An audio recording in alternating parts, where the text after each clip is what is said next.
Bismillahirrahmanirrahim. Assalamualaikum warahmatullahi wabarakatuh.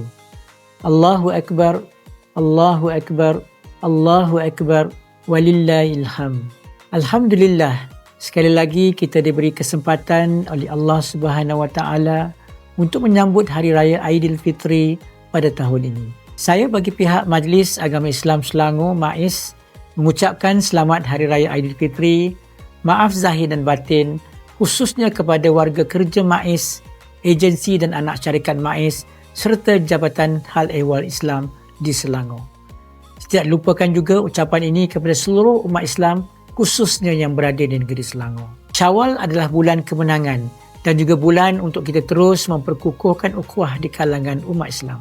Terus tingkatkan amal ibadah serta menyantuni mereka yang memerlukan.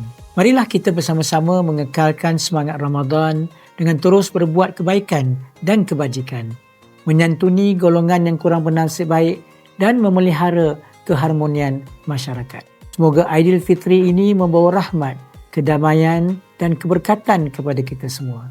Selamat Hari Raya Aidilfitri, maaf zahir dan batin. Bismillahirrahmanirrahim. Assalamualaikum warahmatullahi wabarakatuh.